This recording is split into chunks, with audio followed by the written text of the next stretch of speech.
Deadwood or deadly wood? That is the question as the screen just changes 300 times. Welcome to Forest Fan TV. Let's get into it. Good morning, good evening, or good night, wherever in the world you are, whatever time of day you're watching this. Hope you're having a fantastic day, and welcome to your party stream as Forest win against Manchester City. Guys, are we allowed to call it a win? What do you boys think? Is anyone objecting to me saying a win? Well, yeah, just right, being negative Nancy. pedantic or me, because it's only a point, yeah. But it felt like a win. We can say that, but it wasn't a win, mate. No, we can't. All right. We can't call it a win. Lemmy, would you consider this a win, a dub, or is it a D? Well, it's definitely a draw in the sense of it. But, I give up. I'm trying to build the party atmosphere. Let's fucking go. It's still party. You can still have a party. Dino, dub? Cheers. It feels like a win. Yeah, there you go. Thank you, Dino. It feels like a win. Amazing. Thank you.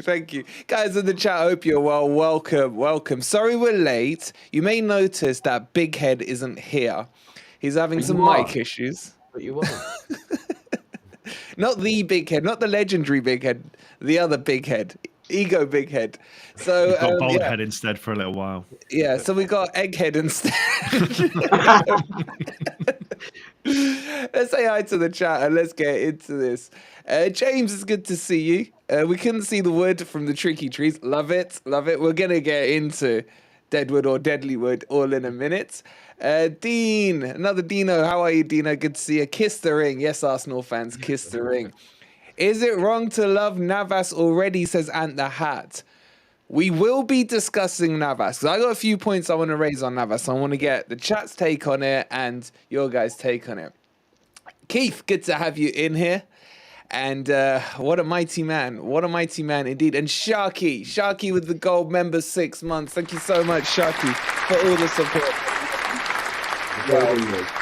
Hope you're not on the sherbets already, Sharky. And then Ez, if you can cast your eye to the chat and have a look at the chat, right? Guys in the chat, let's show Ez what we've done for him. So if you get those Ez emojis spammed in, and if you know, you know, and if you don't, you don't. But if you know, you will know. There we go. Look at what Andy's doing. Look at what Keith's doing. I can't see one. Get your glasses on, mate. No, it's because it's on. I'm looking at a chat on here. All right, you can have a look at it in a minute. Okay. On YouTube, but yeah, I can guess what it is. But yeah, I appreciate it, guys. Yeah, they all asked for it, and we delivered. What's all this? The name is actually Kiss. No, 00 is Kiss. Check your emails. All right, we'll have a look, buddy. Obviously, we can't do it right now. All right, boys, let's get into this and let's start talking. Let's start talking Forest. Right, Lemmy. Result yesterday. Masterclass, lucky, or how would you put it down to, mate? I feel like it's probably an eclectic mix of everything. It almost feels like the exact same speech that would have come after the win after penalties that we took against Sheffield United when we beat them in the playoff semi-final, where it said sometimes you have to have your luck, sometimes you got to take your chances. Every single bit of that kind of fit into that game yesterday. Yes, we defended well, and in that entirety of the first half, we did do work trying to keep them out. We gave them possession, but we stopped the shots going in on target. Second half, we then went into more of an attacking sense, and we rode our luck definitely more than one or two times.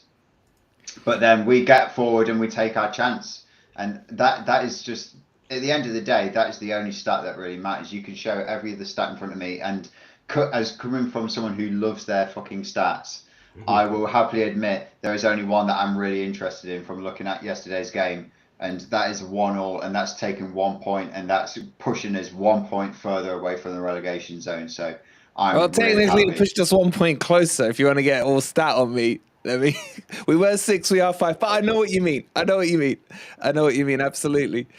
Dino, you and me love seeing attacking, flary football, yeah? We definitely didn't see that yesterday.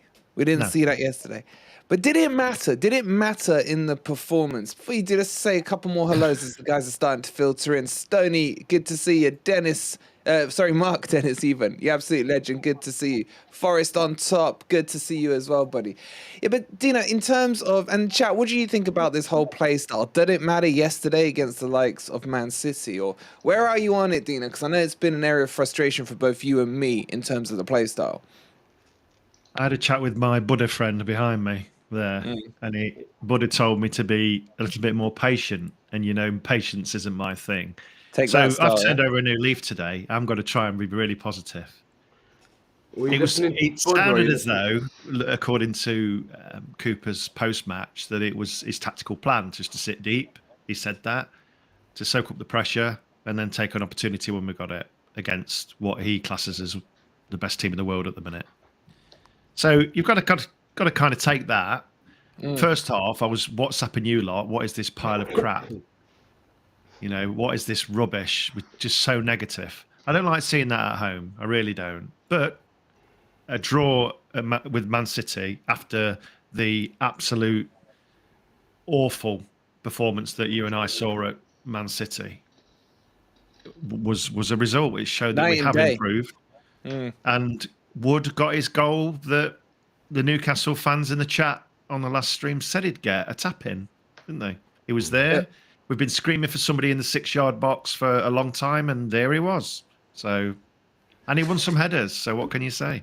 Stoney calling exactly. You won't last long, Stoney. Probably within another 5 minutes, I'll be gone. Back to ranting. I don't like the style of play. I don't. Yeah. I don't. But we got the result that we wanted, and I think this season is all about staying up. Exactly.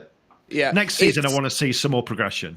Definitely, in terms of style. Let's get there first. Yeah. Let's just shout out a couple of these comments because I just want to comment on it. Mark saying other teams play like that against City, so why can't we? Great point. Massive point. Don't care how we got it. And Alex saying, glad to hear some positivity aimed at Cooper. We have to be realistic and grow up. This isn't a game of FIFA, FIFA. Look, the thing for me, there's a difference between playing low block football and playing tactical low block football. And I want to come to you on this because what I admired with what Cooper did yesterday is that he actually did it in a what's the word I'm looking for? Tactical way. Yeah. Yeah. Because what he did, he blocked out the middle. It was Sean Dyche-esque in terms of the performance you would see. They did that when they played Arsenal. And what they did was force Arsenal to play wide. And I don't know if Cooper was taking a page out of that book or he decided himself or whatever.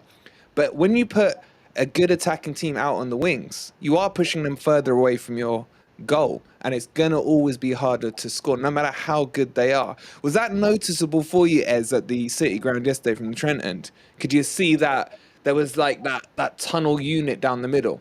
Yeah, I mean, you can see that obviously they're not getting through the middle, so they were being pushed out wide. And Man City aren't one of those teams that necessarily whip in crosses. They'll still always try and tiki-taka their way through. Yeah. And so it definitely, I feel, disrupted how they would normally play.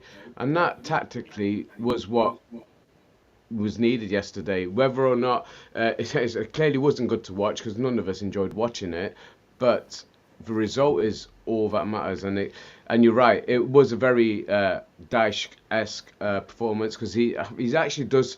There's actually some really good videos if you're a young coach and stuff like that. There's a few videos he's done talking about those kind of tactics that he enforces. And to be fair, it is congestion in the middle and pushing them out wide, and then it is making sure that you're defending. One, you're doing your best to stop the crosses coming in, but number two, but when they do come in, that you've got players in the correct positions to be able to get the ball away. So it worked yesterday. It wasn't pretty to watch. The first half especially wasn't pleasing on the eye, but I was really proud of that performance and the result in the end yesterday. So yeah, I don't necessarily think it was that unpleasing on the eye. Sometimes when you can see the tactic, for me, if you can see what the manager is trying to do and you start seeing it play out on the pitch, for me, I have a little admiration for that.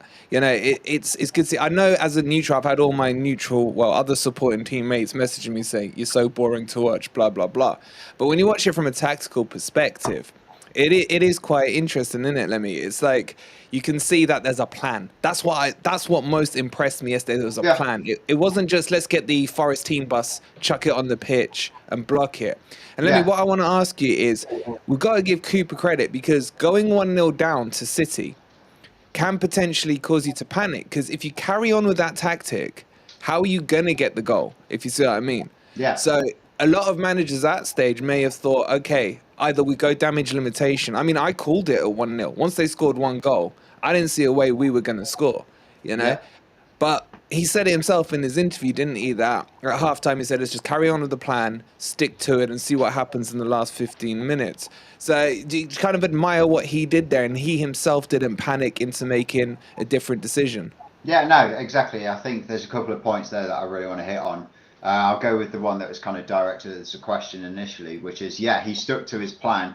Yeah, we did go behind by 1 goal, but I'm pretty sure if we all thought about going into half-time being 1 goal behind, we'd all be like, yeah, okay, we've put in a decent defensive effort there. They've scored an absolute rip snorter from the edge of the box, which kind of seems to be the MO of scoring at the City grounds this season. Well, can I just stop you? Was it not a Thunder Bastard then? It was a rip snorter, this one, was it? Oh, no, this is a rip snorter. Thunder Bastard, top bins. If it goes down the middle of the goal, rip snorter. A rip snorter, was it? A rip snorter. Thanks for the clarification. So, so going into half-time, 1-0 down, and still sticking to your guns of thinking that we going to stick to the way that we were playing. We keep on holding out and only being 1 goal behind. There's always going to be a chance that we can create something to then get the goal, and that's exactly what we did. And it wasn't just like a counter-attacking goal, which was probably what you would have expected, where they were giving us so many headaches when they were trying to score against us in that second half. You would have thought, right, there would have been something where it would have been Brennan Johnson running down the wing after we played a long ball down to him, and then he's squared it across. No, it was a 19 or 20 pass sequence that we've not really seen at all this season. We've done it all season, Joe, I think. And we've done it against the league champions, current league champions at the moment, and we've produced something like that. And it just kind of showed that that is something that we can do, and we were able to produce it. So we had 1 chance, we created it, and we scored from it. But going back to the point of being boring football, yes, ultimately, if you're looking at it from the outside in, it was. But I'm pretty sure it would have been like 2 weeks ago when we were doing a stream and we were praising the plaudits of Dyche football, where they managed to keep out Arsenal and kept a clean sheet and then took a 1-0 win off a corner. And you thought that's the way that they're going to steal results. That's the way that we've stole a point, by keeping them out, by keeping them to 1 goal and then getting the 1 chance that we were able to create. So I just think that if that's the way that we have to play, then I'm more than happy to keep on playing like that, if that means that we're playing Premier League football next season. Well, I don't know about that, Dina. I want to ask you about that. For me, yesterday, I felt dejected at halftime and what have you, thinking, how do we get back into it? But yesterday, once the match is finished, you kind of reflect back on it without your in-match emotions.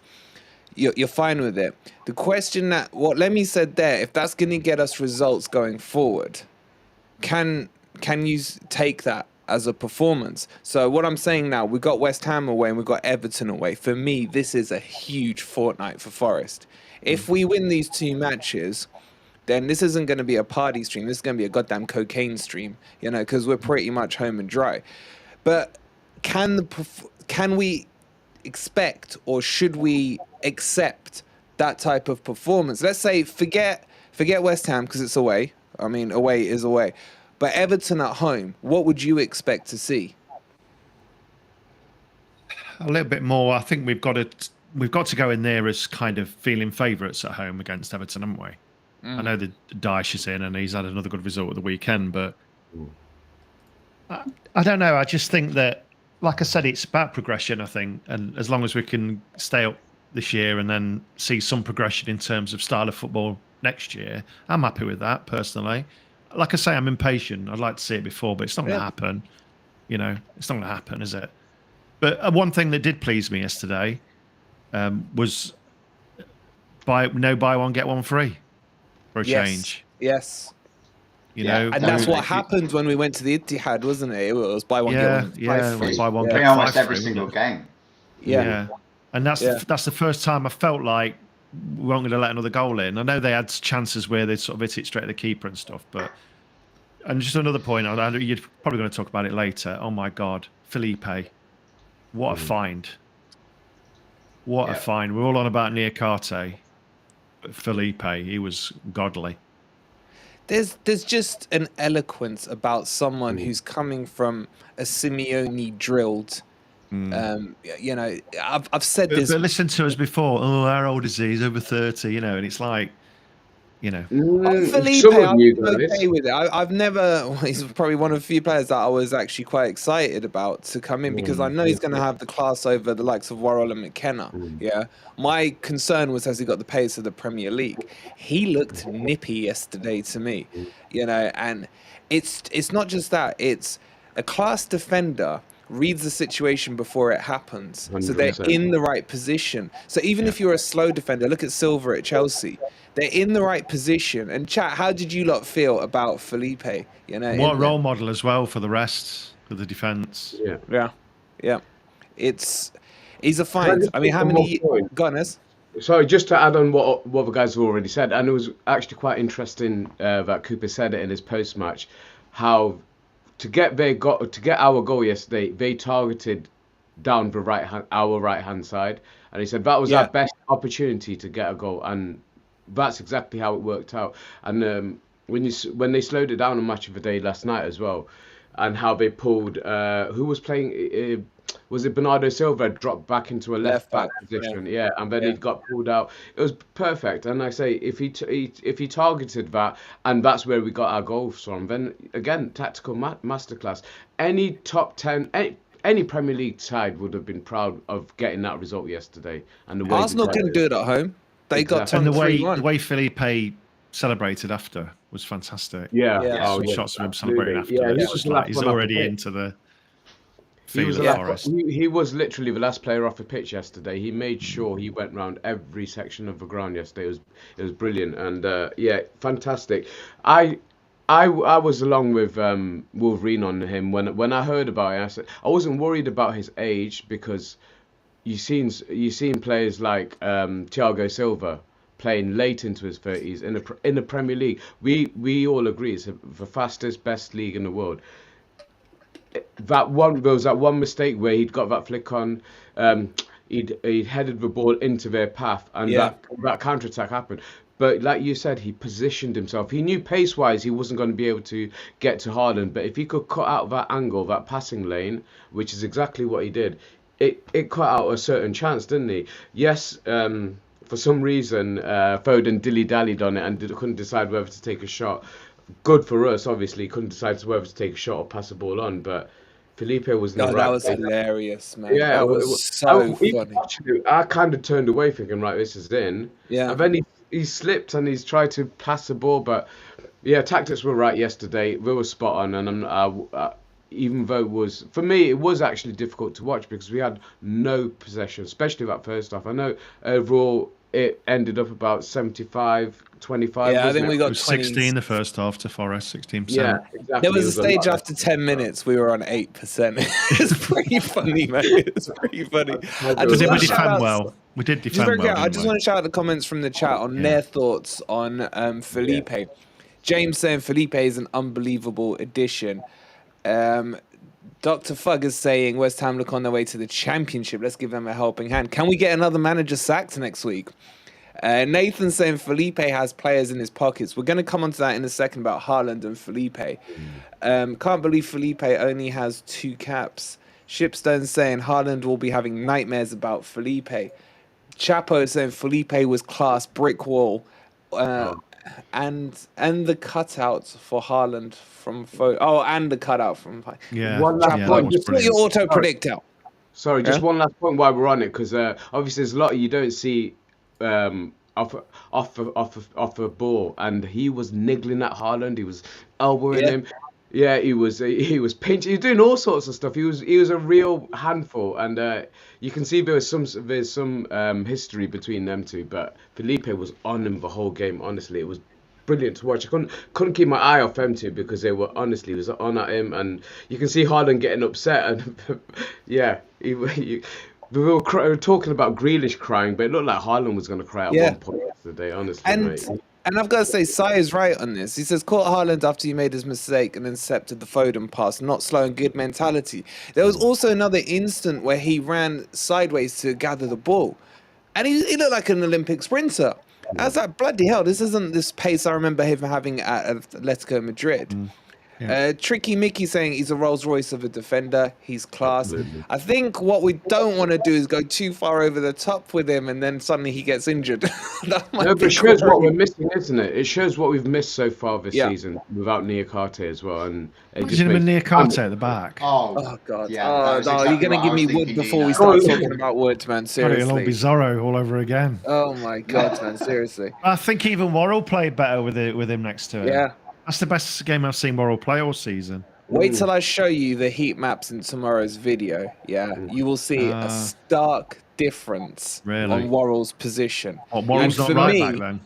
It wasn't right back, and it Oh, makes a wow. huge difference. It's Yeah. simple, elementary stuff, you know. You really And for could see me, it. Yeah, you really could see it yesterday. You could see that difference yesterday with Worrell being more disciplined, Ori being more disciplined. Yeah, and you'll show. I'm sure it's going to show on your heat maps tomorrow. But you could see it on the pitch definitely.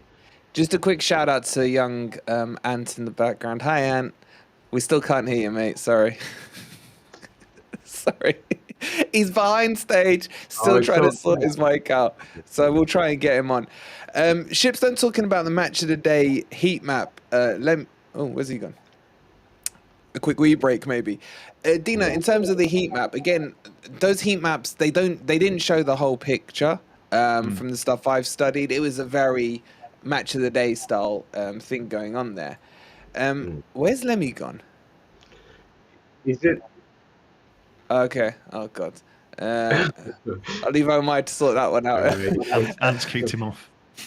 That's kicked him off. Yeah. But yeah, Yes, in terms of the heat maps, what Shipstone's saying there, yeah, it kind of underlines what we already know. I don't know why much they brought it up like it was something, you know, shocking to see. We knew what was happening there, but I'm not fussed about it in that game. But I do want to see some progressive football at Everton at home next week because I feel Yeah, me too. we go for Everton, we could have the season done and dusted.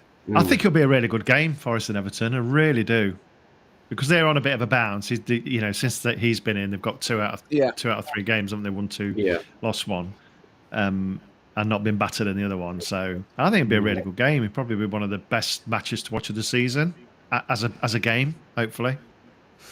They all feel huge at the moment. That's the thing with it. It's really getting nerve-wracking, isn't it? And I just feel this next 2 weeks is going to be absolutely huge.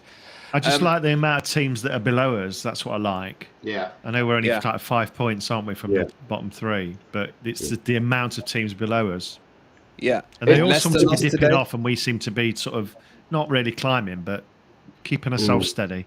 Point a game on average, I think, would see But us these through. next 2 games, I'll let me have a word in a second. But these next 2 games could be really crucial, especially the West Ham game.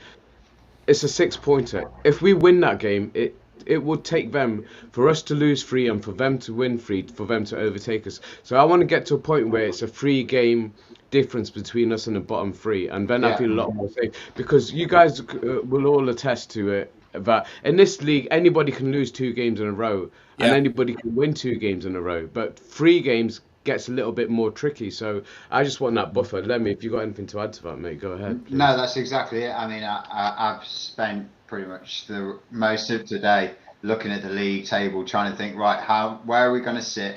How much is it going to take for us to drop points and other teams below us to then gain those points on us until we start slipping down, especially into those points where we're then looking at, right, we're in the relegation spots, and sitting at like a 2-game buffer at the moment is absolutely crucial, especially when we start looking towards the back end of the season. If we can maintain that and not have to go into that last game against Crystal Palace away thinking, right, we are actually in the danger zone now, where if we're it's just kind of going back into that last game system where I remember trying to think about, right, we might be able to get the last place of the playoffs like 2 or 3 seasons ago, as long as we don't lose by 4 or more goals, and No, I think don't. it was Cardiff or Swansea, win by 4 or more goals, and we're fine. I don't want to be in any kind of situation like that again. I felt so safe going into that, and then after losing out to it, I was devastated. So if we can go into that last game of the season just being absolutely comfortable, thinking, right, there's no way that we are getting relegated, I will be happy as Larry. So that's kind of our main focus, and I am constantly looking at the league table thinking, right, we're 2 games clear as we are at the moment. This is who those teams who are in the relegation zone are playing, so then I can kind of judge roughly where I think we're sat. So I think we're in a good spot, especially after taking that draw that just elevates us above being a 1-game buffer. Yeah, there's a lot of comments coming in from you guys about match of the day and how they treat Forest with BS and disrespect. Nathan's saying it there, not giving us full credit. A couple of the others of you said it there as well. Just before we jump to that, Statman, good to see you, buddy. Fantastic result for Forest City Ground. Is a hard place to get as well. You would know, mate, as a Liverpool fan. You would know. You dug in and you put your bodies on the line. Great game plan from Stevie Coops. Thank you. Good to see you, buddy. But can I just make a point about that crisp muncher as well? What a prick, honestly. Like, he mentioned the Atsu situation, yeah, but seemed to single out like that's the only person that's died in this whole tragedy. Like, he's forgotten like the tens of thousands of others. Yeah, we feel sorry about him, but he made no mention. He made no mention. Yeah, I noticed that. Fucking virtue signaling prick. So yeah, I've got no time for him. So sorry. I noticed that. It's like there's 40,000 people and rising have died from that. Rising, and Etsu is just as tragic as all of them, but he just focused on that. It's that we're looking to do some work on it as a community here, so I'll keep you guys posted. We're making a lot of contacts and stuff in the background, trying to put something together to help where we can. So have your pockets and wallets ready to help, because it's an absolute disaster. It really is. Ez is on the ball, says Shipster. First time all season, mate. Is he? Okay, I've delayed it enough. I've built it up enough. Let's talk about Deadwood or Deadlywood. And guys in the chat, get your flip-flops out or don't get them out. Where are you all standing? Because I've had so much fun on social media and the messages I've been getting about this over the last 24 hours. It actually cracks me up. It's almost like I must not be a Forest fan. We scored a goal. Oh, shit, it was Wood. Oh, I better not celebrate it. Who wants to start us off on Deadwood or Deadlywood? Guys in the chat, let's see either deadly or dead in the chat. I think I probably should, because I was very critical about him last time round, wasn't I? Go on. So certainly the first few games he played for us, he was dead. He was complete Deadwood. He looked completely out of it. He looked like a non-league player. Did his job at the weekend. You know, did some headers, hold up the ball, scored a goal. You're not going to see much more of him than that, really. But as long as he's in that 6-yard box, the amount of crosses we've put over in the 6-yard box this season and nobody's been there is ridiculous. So if you can get on all of those. I love it. But for me, I don't know. Jury's out still. I'm not getting excited over a goal, but he did save a bacon. It's a good point. I would agree with that. Can we just quickly shout out before I jump to the rest of you guys? Sai, who actually predicted 1-1 in the predictor thing we did of the last 17. You fluky git. Sai, hope you're having a nice time out in the Middle East, matey. We miss you. Can't wait for you to get back on the streams with us. So Dina, you're taking that rational approach, yeah? Yeah, I mean, he's not had very good games for us, has he? And then he scored a goal and he had a decent performance against Man City. So it's nothing to like shout from the rooftops. I mean, listen, at the end of the day, it still cost us 19 mil. That's a cracking point. We've got, you know, if it was free, then fair enough. But 19 mil and his wages. But Dino, should you care about the price of the 19? No, definitely not. But you know, if he helps keep us up, then great. And if he can score 15 goals a season, then great. I think the argument of should you care should be no, you shouldn't care. But I think as a fan, you have the right to say, well, we could have got Gabriel for that. You know, the Brazilian wonder kid who's now apparently worth up to 50 million. You know, so I don't think that's an argument that fans can't have. But in terms of us lining the pockets, maybe. I still think the deal's stupid, I have to say. Yeah, I do think the deal's stupid. I want him to work. I want him to be good for us because we don't have a target man, really. Yeah. And that's what he does. Yeah. He might not play every game, but he just brings us something different. But for the money, it's a bad deal for me. It's not my money, so it doesn't matter. So I was saying to you, you're making out like he's an unproven player from the Bundesliga.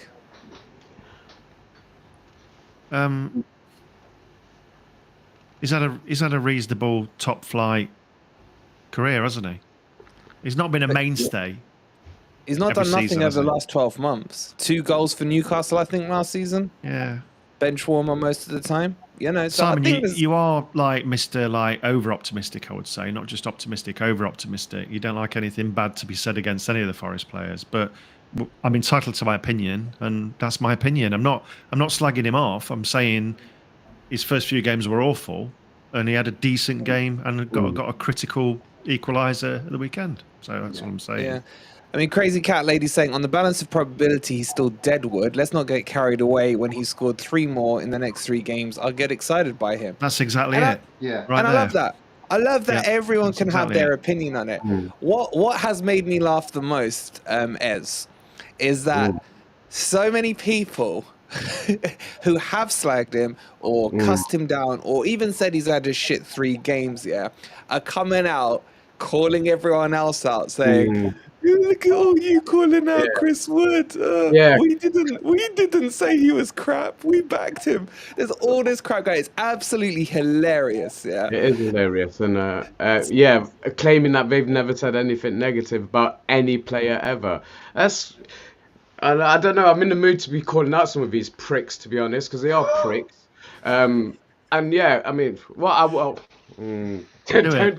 Let's take your opinion. Let's take your opinion on Chris Wood at the moment. Yeah. Is he deadwood or deadlywood? No, I said he will play his part in this season in terms of getting us points and playing his part in games.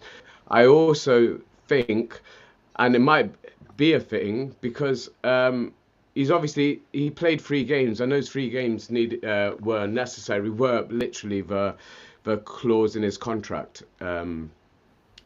Is it possible that was playing on his mind? Because obviously if he gets the permanent move, he's moving his whole family down here. He's moving everything down here. We don't see that side of footballers. We don't really pay too much attention to that. We think we've paid this money, come in and do your job. But you never look at the logistical side of it, the human side of it, and maybe that was playing on his mind. And obviously, there's a lack of match sharpness as well. He's only played, 5 minutes here and there for Newcastle throughout the season, so he's not had an extended run in the team in terms of minutes. So maybe that was playing on his mind as initial few games, because I agree, I didn't see anything from there to have any hope. But yesterday came on, did his job. He scored within 5 minutes, but as soon as he came on, he did more in that time than he did in the previous 3 games. I'd agree with that. He was chesting balls to players. He was linking up with play, and he was being a nuisance. And we haven't seen that at all in the previous 3 games. Sorry, Dina, go on. Just before you come in, sorry, Dino, I've just put up a fun poll, Take it with how it's meant. What is Chris Wood? Is he deadwood, deadlywood, or fencewood? Where are you guys sitting on those 3 options? Get your votes in. Let's have a bit of fun with it. Sorry, Dino. Just before I get subbed off, as Colback does, I want to answer to Dr. Fugg. He's joined a team fighting relegation. What is he expected to do? Score hat-tricks? No, that's like having an argument with your partner, isn't it? Your wife, where it's either black or it's white. There is shades of grey in between. What I expect is players to do the job in the role. So if he's playing as a target man, I expect him to hold the ball up, win his fair share of headers, and get the odd non-sexy goal from inside the box. So they're the 3 things that a target man does for me. Hold the ball up for the rest of the team that are sitting deep, by the way, like Forest generally do, to get up the pitch. And he's not been doing that. So I'm not expecting him to score hat-tricks. He's not Haaland, and he never will be. But I am expecting him to do his job. Like we would expect the central defenders to do the job or the goalkeeper to do the job. Yeah, I think there's quite balanced points coming out from us, delusional fans apparently. Lemmy, we haven't had your take on it, bud. Where are you on Chris Wood? It's an interest. I love this debate. It's interesting. I think it is. I feel like us guys here are all pretty much on the same wavelength, and we almost seem to have got chastised for it by saying anything that was semi-negative prior to yesterday's game, and then all of a sudden he's got the goal yesterday, and now we're all expected to bow to his feet and apologise for everything that we've said. When ultimately, the goal yesterday, and I think it's been summarised. Hold on, Lemmy.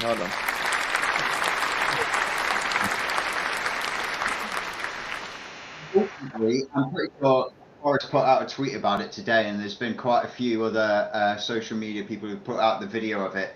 The entire goal was about a minute and a half long when you take up the build-up from Keylor Navas through all 11 players.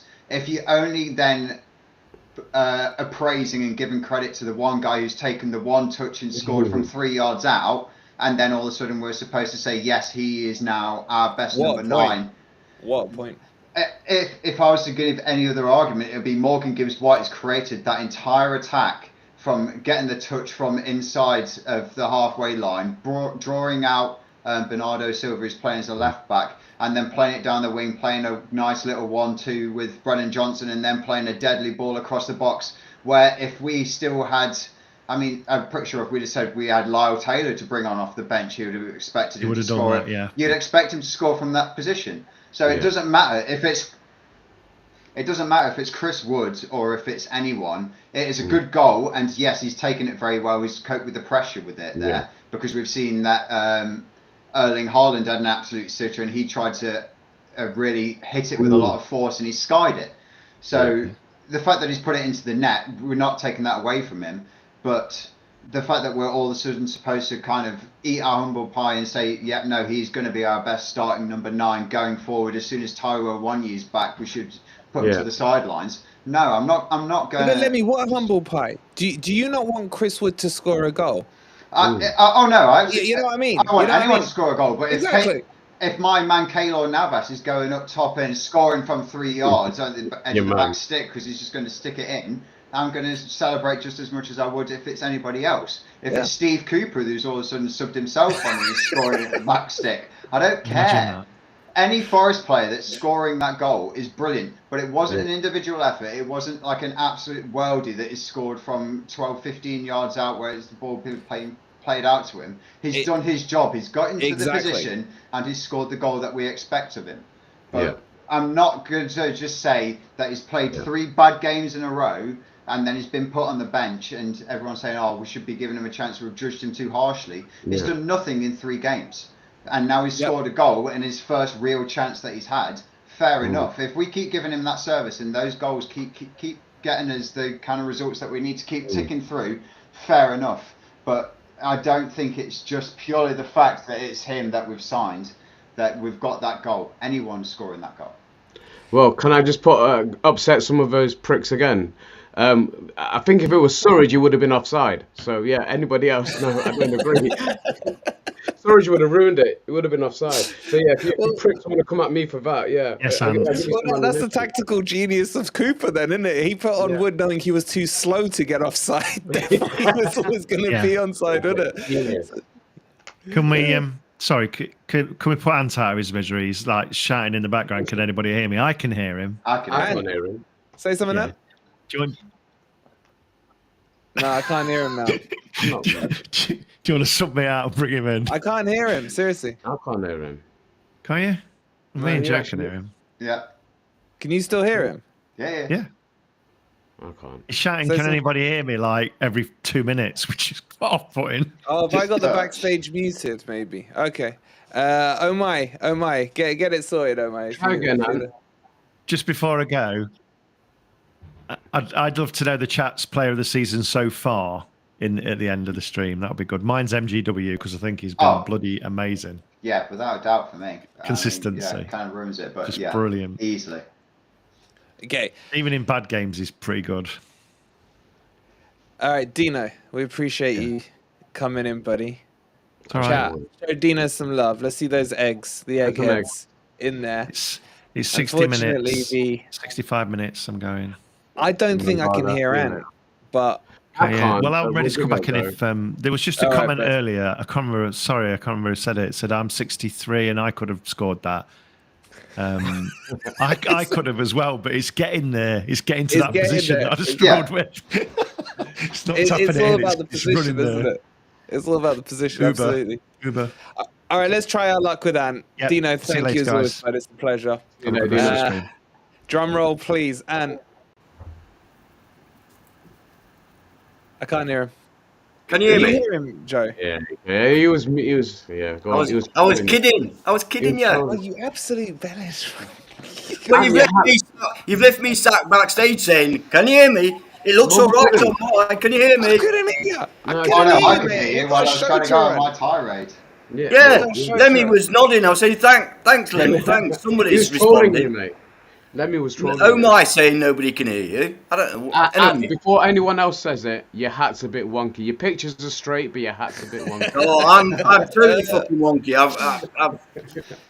I'd like to apologise for the mic as well. I'm having to use my laptop mic, so if it doesn't sound so good, I apologise It's for that. fine. Oh, at least you're not Does underwater. YouTube have a 4 max? No. It's just we can't. We can only get 5 in. So we got me as Lemmy and Ant's head in at the moment, and I'm sure your beloved fans want to know your thoughts on Christopher Wood. Is he Deadwood or Deadly Wood? I have to go for a wee. So over to you, Ant. Right. Lemmy, you're in charge. All right. Well, first of all, I'd like to give a shout out to Ethan. I met Ethan at the game on Saturday. Great guy, and I said I'd give him a shout out. So cheers, mate. I don't know. It's a bit hard with Chris Wood, isn't it? Because he scored a goal. You know, we don't do much of that, do we? So you've got to get kind of excited about that.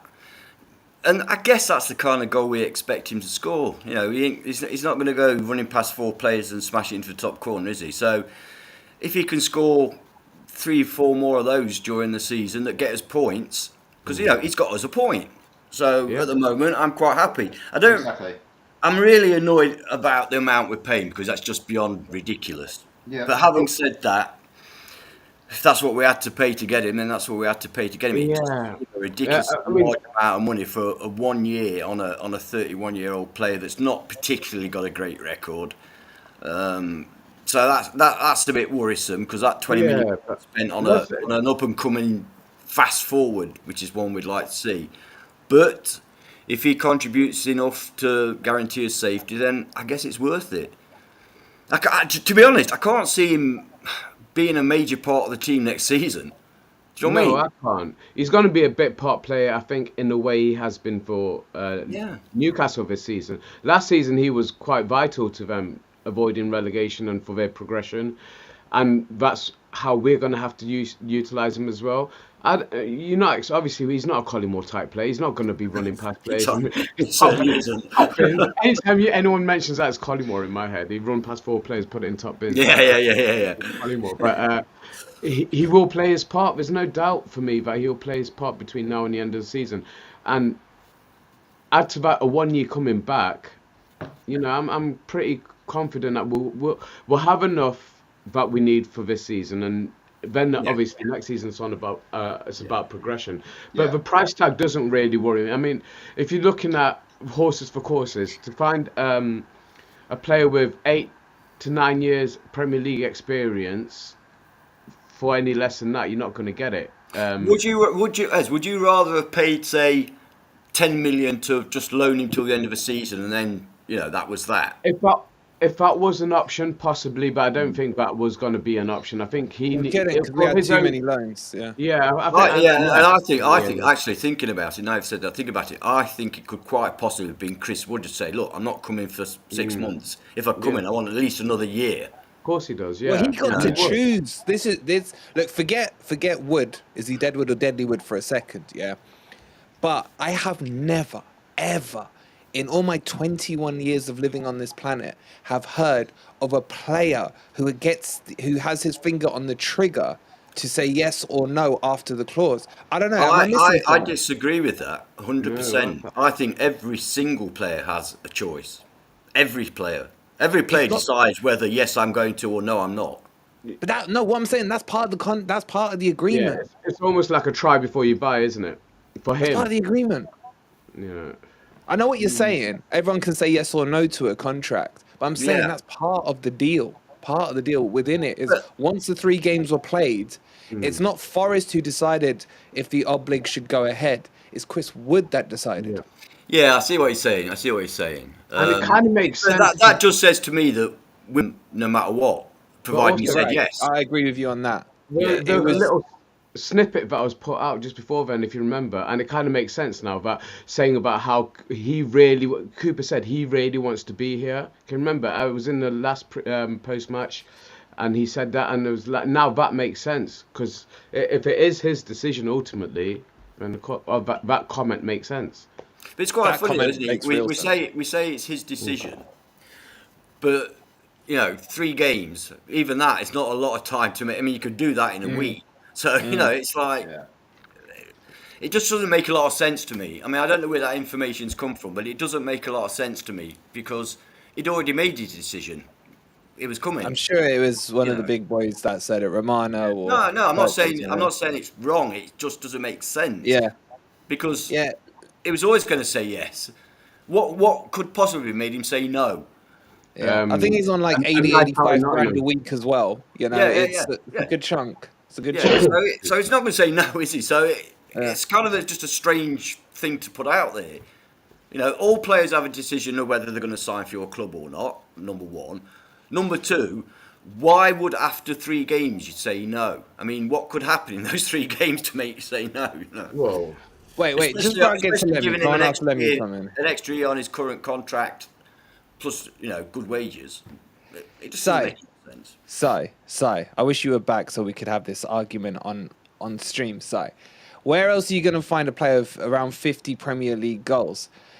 I could argue back and say, where else are you going to find a Premier League player that scored only 2 goals last season? Yeah. With your argument, you could say, all right, let's see if Fat Boy Rooney wants to lace up his boots as well, because he's got God knows how many Premier League goals he's got. It's about the here and now and what they've done. I'd take him. Yeah. But I want to get your take on this contract. Yeah, what Ant's just been talking about is how do you see this contract? Does this contract sit right with you? Do you think we've overpaid for him? I mean, Newcastle fans are saying to me, we'd have taken 5 mil for him.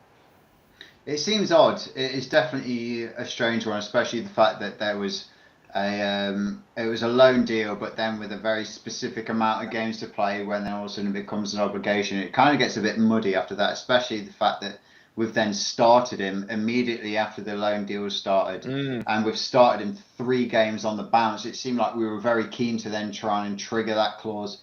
It seems like something's just gone on in the background, and we've seen that with quite a few different kind of deals that we've made.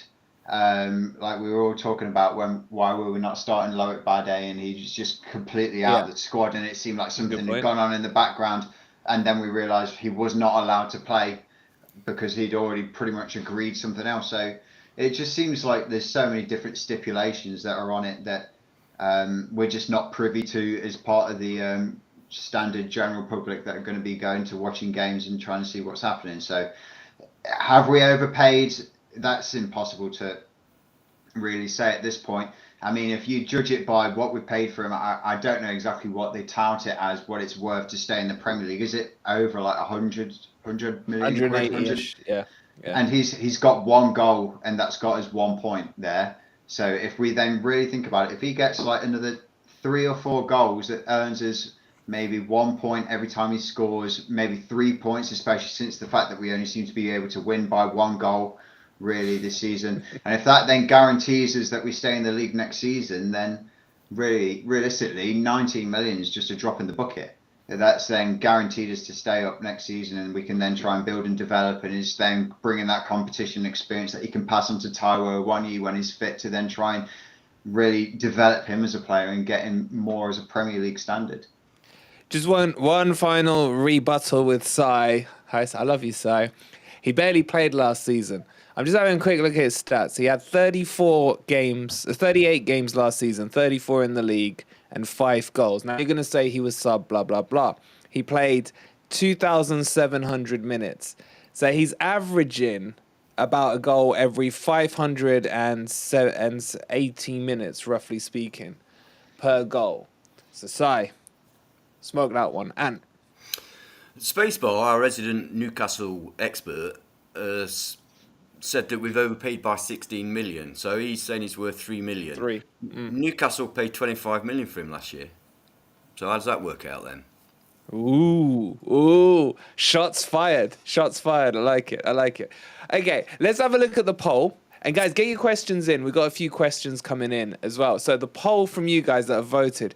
More of you have voted than hit the like button, firstly, may I add. We've got over 200 people in here and 65 likes. So please hit that Come like on. button.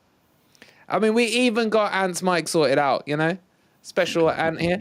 And so, for what is Chris Wood? 14% of you still think he's Deadwood. 35% of you think Deadly Wood. And 51% of you think Fence Wood. So, more on the fence. I would have said this time 48 hours ago, it would have been about 90% Deadwood. So it's interesting. He has moved the barometer a little bit. Well, quite a lot, actually, by 50%. So I'll cloose that poll. Look at that. We're up to 87. I'm kind of with the chat on that as well. I'm kind of still a bit Fencewood. I voted Fencewood, and even going into the game, I was still Fencewood. I still think 3 games was a bit early to kind of judge him on, but the fact that all of a sudden I'm supposed to say, oh no, he's the second coming of Christ because he's been able to score a goal after coming off the bench, I just don't buy into that. If he does score 3 or more goals this season and that keeps us up, then fair enough. But the fact that he scored 1 goal and all of a sudden we're all supposed to kind of be groveling and saying, yeah, we were sorry. I just don't buy into that. I'm sorry. I'm not sorry he scored. I'm happy he scored. We're all happy he scored. It's just so funny that people want to clout chase off us, that they're trying to use anything. Talk about living rent free. I'm going to make this interesting now, right? We're going to put another poll question. I'm going to ask the panelists about it as well. And I'm going to start with you because I love putting you on the spot. Who would you start straight up between Wood and Awoni if they're both fit? Chat, the poll's open. And it's not difficult, is it? It's a 1 year. It's a 1 year for you, straight up.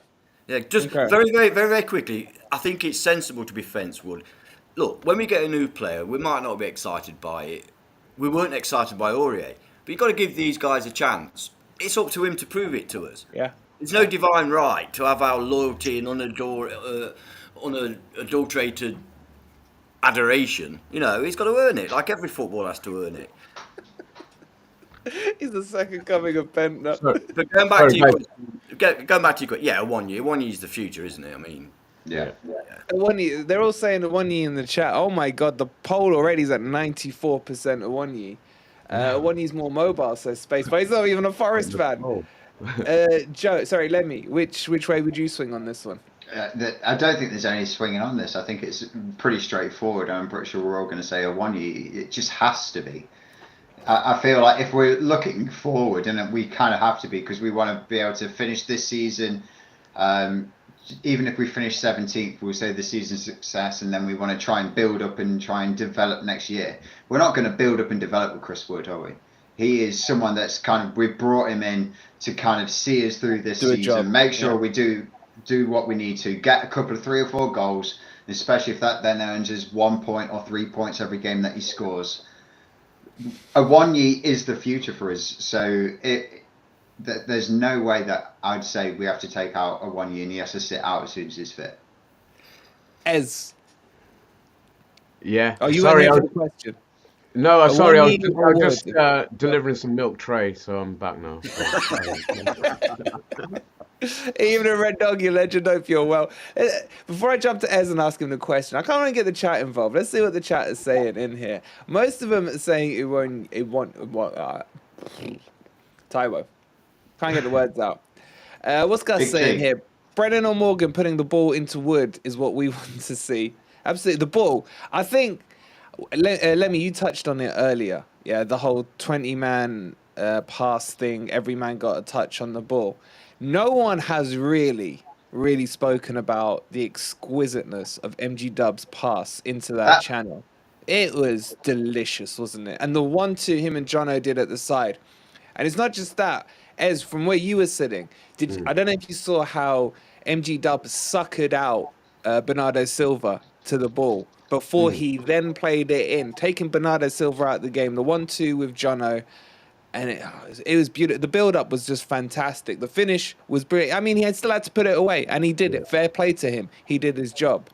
But the build-up, the build-up of that goal was beautiful, wasn't it? And Ant will testify to this. The momentum in the crowd building up to that goal as well. We could sense something was happening. We were getting a bit more, well, certainly getting a bit more possession of the ball and in the right areas of the field as well. So yeah, the build-up was fantastic, and obviously got to appreciate a bit more when I watched the highlights afterwards. But at the time, you could see something was building down that side, and they looked panicky. It was the first time all game that their back line looked a little bit panicky. So even when we were feeding it back to their goalkeepers, you know, we were closing them down so quickly. You know, we weren't giving them time. Yes, it's not something you can do throughout the game, but at the right time, it happened. The impact was right.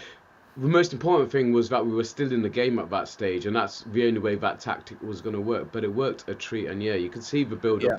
You see Morgan Gibbs-White, his confidence when he's in full flow, it goes through the whole team, and you can see how much the players appreciate him. And I love that relationship that him and Johnson are building up, because they are for the future, and I hope their future stays with Nottingham Forest for next 5-6 years. I genuinely hope so, because I think Gibbs-White will eventually be an England starter, and I want to see it in the Forest shirt while he's playing for Forest. So yeah, I'm really excited about that thing. I'm going to cut you off because you're boring me now. I want to raise 2 points. You're not really. But there's been some 2 cracking points brought in this. Bobby said, imagine what we could do if we actually progress the ball. That, to me, yesterday, against the best high-pressing team, apart from, say, Liverpool in their prime a year or 2 ago, we played it around them like that. Imagine if we did that game in, game out. And this, for me, is comment of the night from Ben. Felipe passing forward instead of backwards started the attack. Do you know, that's what gave me wood yesterday, was that from Felipe. And Felipe was just levels, wasn't he? And he gets the ball, and then he's like a Spartan, isn't he? He just steps forward out that defensive line, plays the pass. It's just so different to the pong that I've been moaning about all season. The class is just oozing. Honestly, you know, I was 20 yards away from him most of the game. Well, most of the second half. Hold up. More important things than you. Phil, the leg of... Way too generous, Phil. Thank you so much. Thank appreciate it. Sorry, Ant. He does this every time. Have you noticed? It's always me he does it on. I can't help it when the guys want to time their generosity. Yes, well, obviously when I'm talking. Shut me up. Yeah, absolute class. Absolute class. It was fantastic to see. You know, last week when Shelby came on, I said as soon as he came on, you could see Premier League player. With Felipe, you can see Champions League player. Honestly, he's fantastic. I love him. He's fantastic. And you know what? You go on about age, and I always say you're an ageist and that. Mm-hmm. He was as fit as anybody on that pitch, and considering the guy's only played 4 times this season, he was. But you give me credit. I said I was happy that we signed Felipe. I was on board with the Felipe bandwagon. I was. Yeah, you did. Yeah, but he looked fit. He looked fit. He looked strong. He looked fast, and he certainly looks like he's got it up there. He knows where to be and what to do, and he is a progressive centre back as well. Yeah. Absolutely. Yeah. Wait, and I know no, he does not bring the subscribers. It's stop with the ego. And whoever it was that asked for their photo with Ant yesterday, if I find out who it is, you're getting blocked on here because we haven't heard the end of it. My mum's not even a member, so you've lost that, haven't you? Harold, however, he's on the ball. At last, Ant gets it. They paid to shut him up.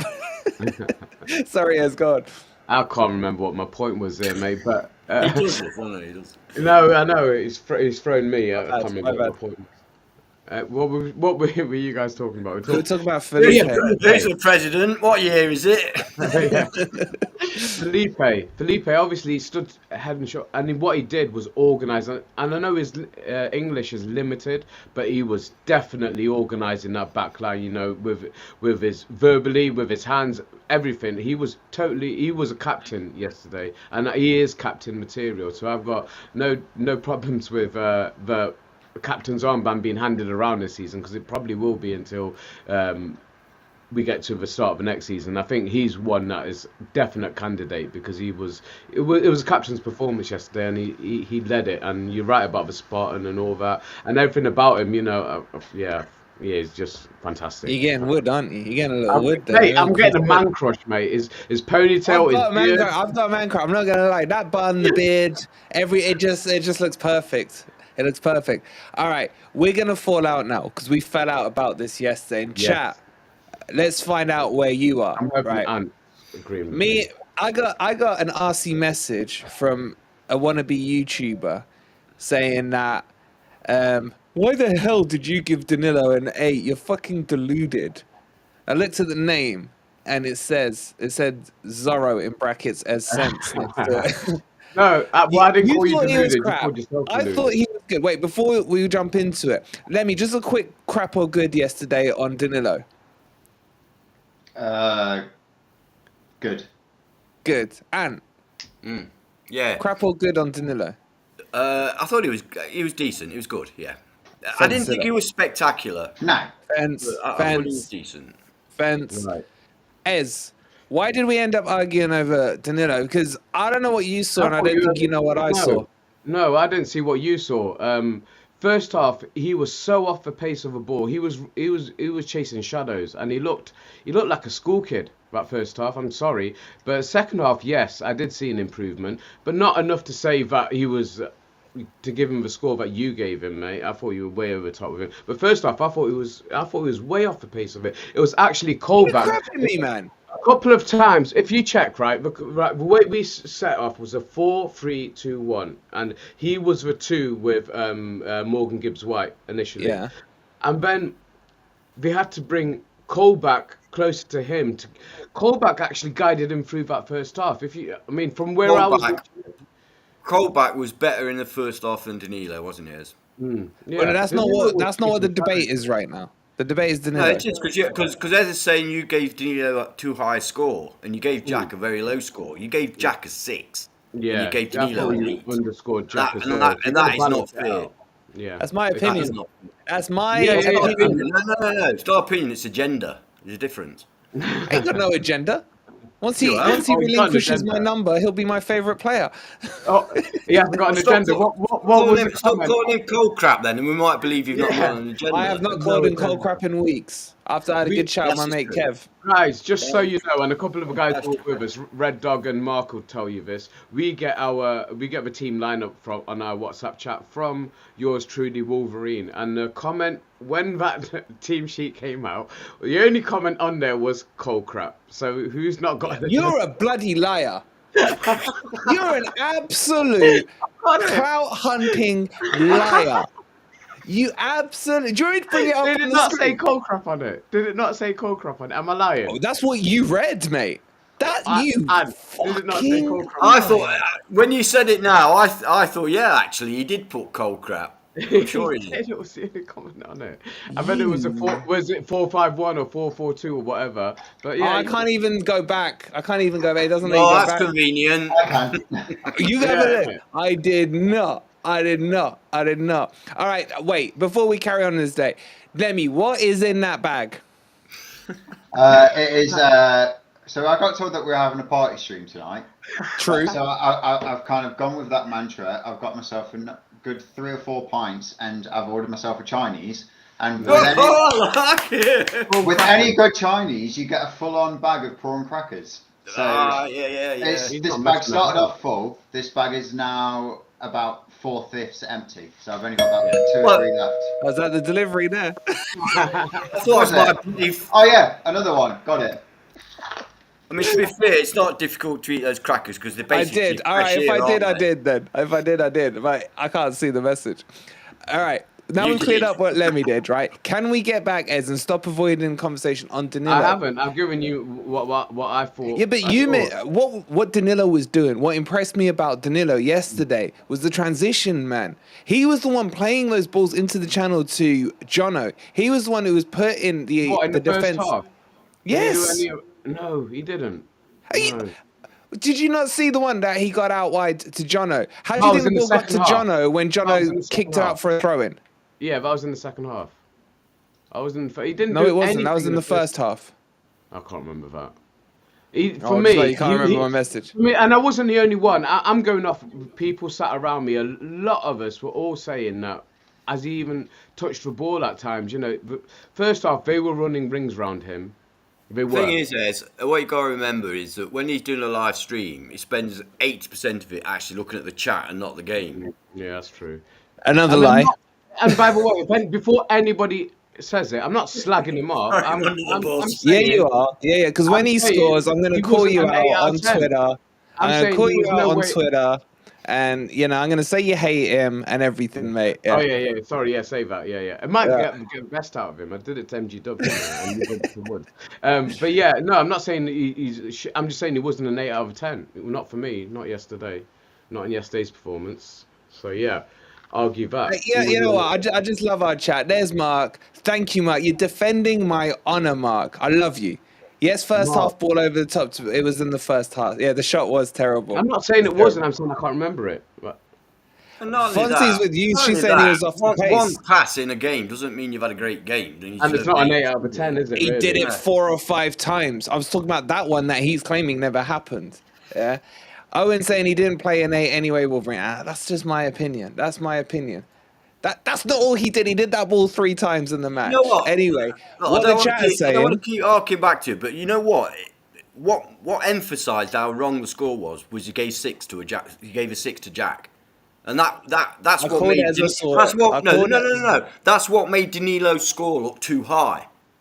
If you'd scored Jack higher, then you were okay. Then I called it as I saw it. Yeah. That's what I'm saying. Because I marked Colback down for not closing Grealish. That's what I did. That's what I did for their goal. I'm just saying, it wasn't just Colback that was doing it, by the way. It was a lot that was standing off. Can we, just on that point, yeah? Lemmy. Yeah. How do you feel about players turning their back on shots?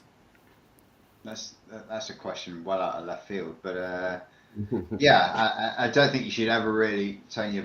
I don't know how to really answer that one, if I'm perfectly honest. That's come completely out of left field. I was not even thinking about that as a possible question. You're just thinking about your prawn crackers, mate. I was looking at my bag of prawn crackers. I was ready for the next one. Turning it back on shots. I mean, I suppose it's better than letting it go into one of your hands. Although watching the West Ham game today, you can literally go and like palm it away from going into another striker's foot and just get away with it. As long as you've got VAR on your side. So it's difficult. As long as you've got your face and you're going away towards it, whoever's going to try and hit the ball, you've got a chance to try and block it because you can try and anticipate where they're going to hit it. But God knows, really, that is a true question out of left field that I just don't really know how to answer. All right, I'm going to ask Ant, because Ant's going to want to answer this. Yeah, Ant, you know my feelings on and this. the reason I'm asking this, so the trigger in my mind was Colback didn't close Grealish, but when the ball went across to Silva, my boy Loddy, and I think it was Freuler, apologies Freuler if it wasn't you, I can't remember who the second one was, both synchronized swimming style turned round to give their back to it, man. And against Fulham, Aurier did the same, and he provided a nice ski slope for the ball to go up his back and for them to score.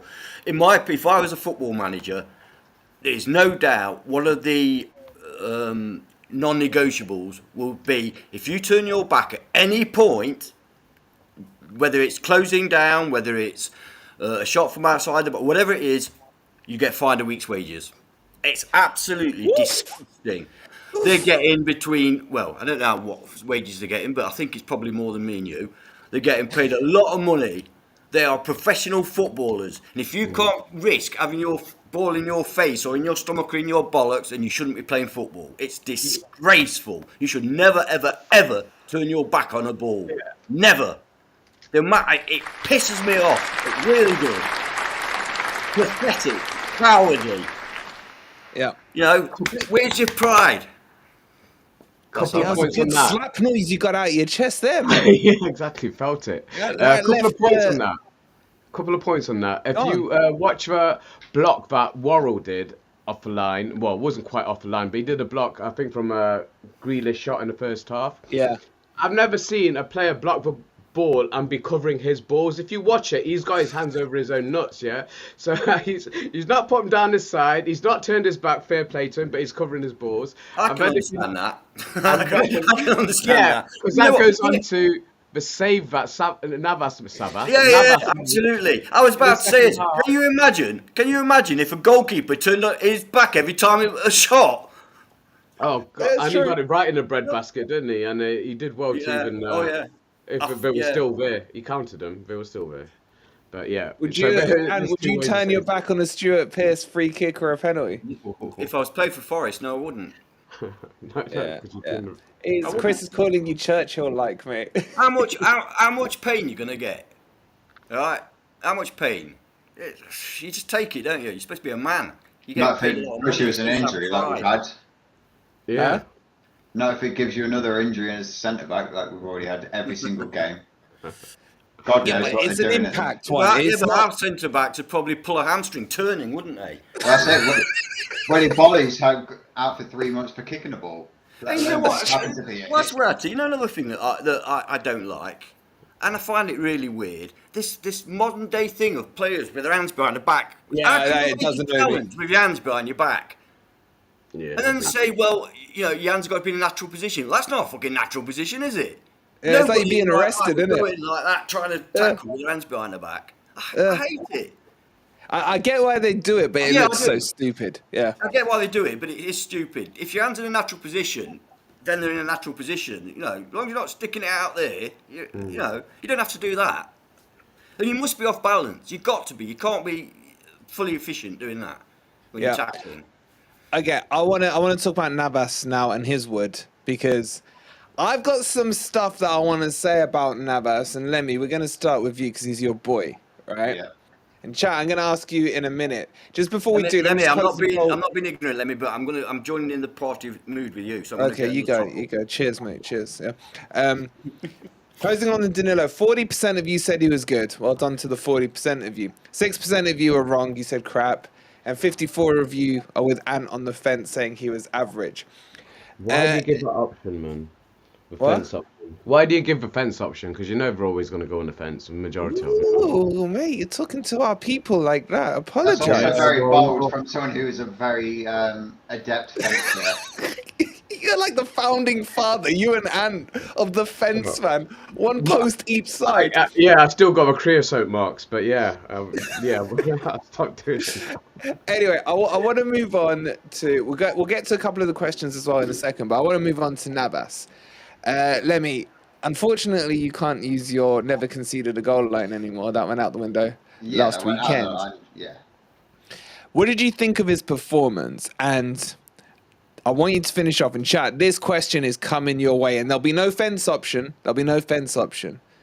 What do you think of his performance, Lemmy? And who, if both are fit, is the starter? Hendo or Navas? Go. So I'll talk about his performance and then I'll probably go into the Hendo Navas debate, which is always going to be an interesting one. That's going to be kind of a heart versus heart, especially since they're both technically on loan. There's not even one that you can really swing to. True. But Never fall in love with a lone player. going into his performance yesterday, yeah, I do understand where a lot of people are saying what he said for the goal, especially since it went straight down the middle. It seems like one that you should be able to get a hand to. But if you kind of watch his feet and his positioning, he's covering the near post in case there's like a low drill. His vision's blocked, and then all of a sudden it's on him.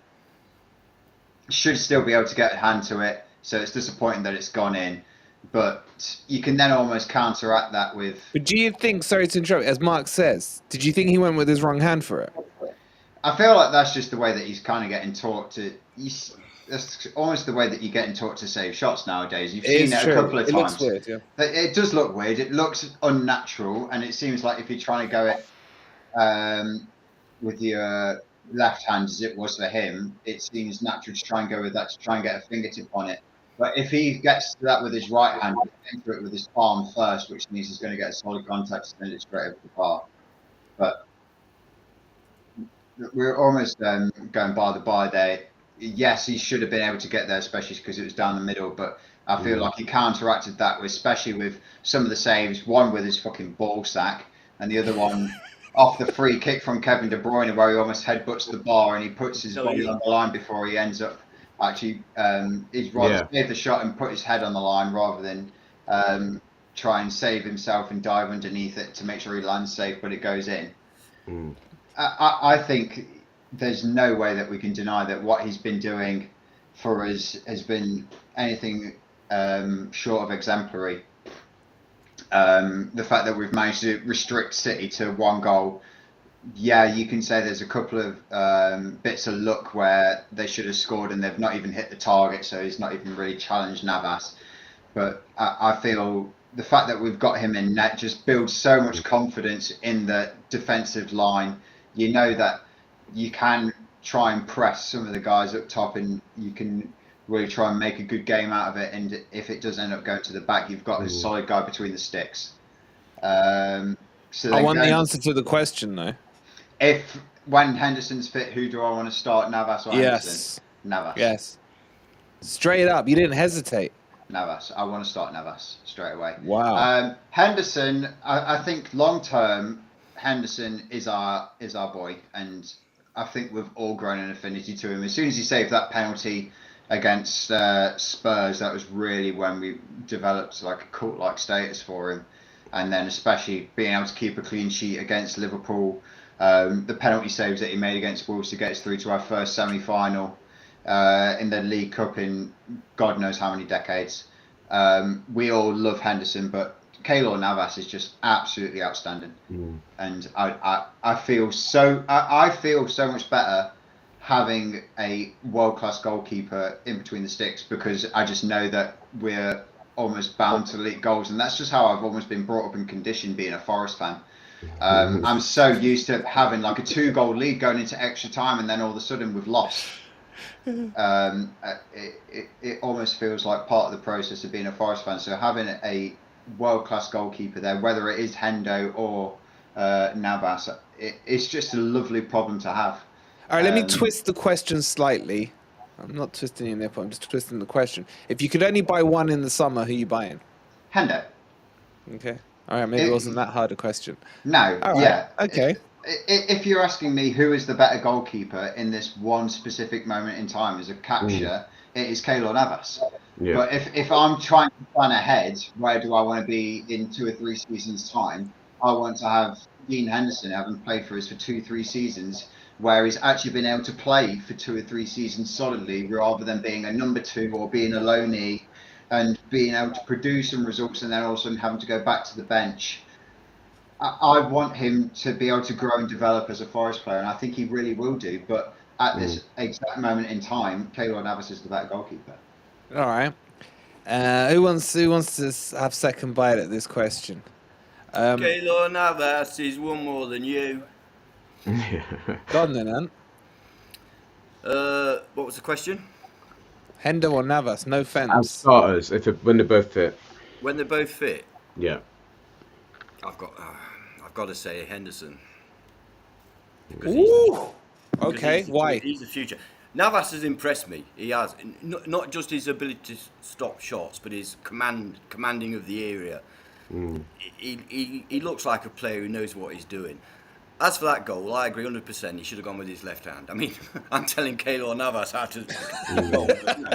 In my opinion, from what I've seen of it, it looks like if he'd have gone with his left, he could have got to it. But I'm not going to go too hard on that, because he did take a step to the right, and that shot was, again, out of the blue. Hell of a strike.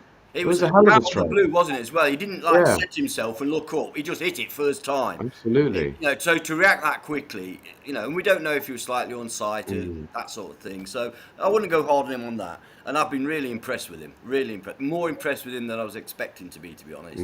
So why are you picking Hendo? Because he's the future. And I think he's a great goalkeeper. So we're I'm narrowing it talking- down just to the rest of the season. So Yeah. for the rest of the season, say Hendo's fit on the weekend. Tomorrow, Let's say yeah. he's got some match fitness as well, and they're both match fit. Who would you start? That's the question. Rather than looking beyond the No, season. it is a tough one, Ez. It is a tough one. I'd still go for Hendo. Okay. Interesting. Well, Ez, where are you? Before I get to you, Ez, just a quick update on what the chat have done. 30% have gone Hendo, and 70% have gone for Navas. I thought it'd be a bit more split than that. What was the question? What was the actual question on that? Who would you start? Who would you start once If they're both fit? Not necessarily saying who would you sign for the long term. No. I just added that to Twizzle. No, that's his fair nipple. enough. That's fair enough. Yeah, I've got I've got absolutely no problem with Navas starting at all. You know what I mean? Yeah. I'm not like, no, it's got to be Hendo. I've got no problem with Navas Yeah, starting. guys, let's not forget, as Longhead Yeti says, hit that like button for Ant's shirt and Lemmy's nipple. And Dino saying, I hope Hennessy isn't watching this. Oh, forget Hennessy. We don't need to talk about him anymore. All right, Ez, where are you on this Navas thing? So on this one, for me, it would be Navas. I'd start with, but I'm going to elaborate on the. I'm not going to go with if you could only choose one for next season, then you got to say Hendo, because I believe Hendo sticks with us. He will be England's #1, because I don't think any of the others are any better than him. Pickford, mate, what was he doing against Liverpool? Pickford, what was bloody Pope doing yesterday? Headbutting the floor. What the fuck? That was embarrassing.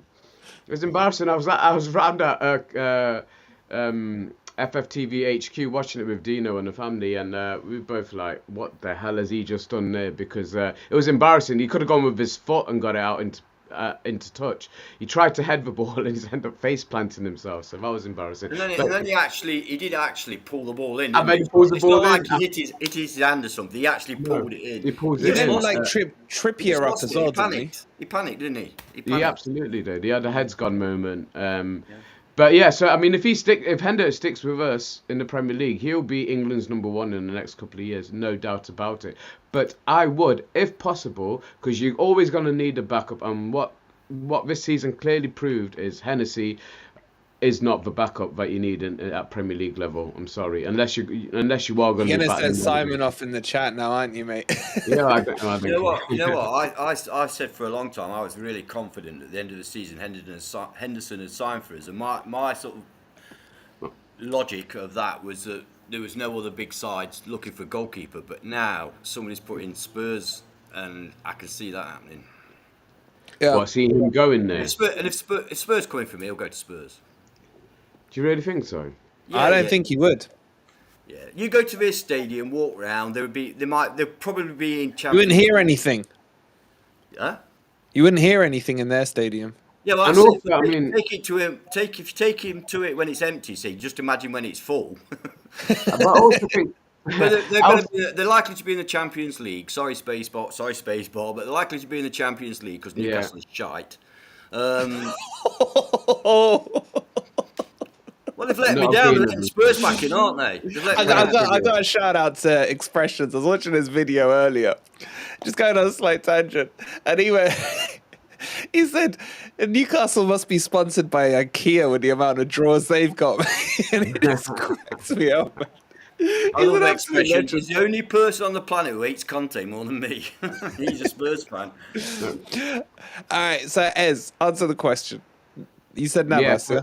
I said Navas, and I would try and get them both, to be honest, because I think my point is Navas is towards the end of his career, maybe 1-2 seasons left of a top flight. I would be more than happy if I was Dean Henderson. If I'm more worried about my long-term career and being a footballer rather than how much money I'm going to make, then I would love to be learning off one of the best goalkeepers in the world and battling that out with him in the Premier League team. But what you say, you got to put into account that obviously Hendo's pissed off United. So they're Yeah. not necessarily going to want to give him what he wants. And can Yeah. you see United wanting to sell him to a rival in top 4 rival in Spurs, or the safer route of Yeah, but sending? at the end of the day, it's always down. It's always down to the player. At the end of the day, and we're Forest fans. Of course, we want him to stay, and we think, well, he must love us because look at all the worshipping he gets and that sort of thing. But when if Spurs come in for him, offering Champions League football, Conte won't be there, so we might have a decent manager. And if they Maybe. tell him that you're going to be our number one and give him double the wages that we're prepared to give him, he's a professional. So if that was the case, if that was the case, would you go straight in for Navas, or would you be looking for a younger, longer-term keeper? I'd be happy with Navas next season if he was I prepared would. to lower his 300 grand a week. Yeah, which I think he will be.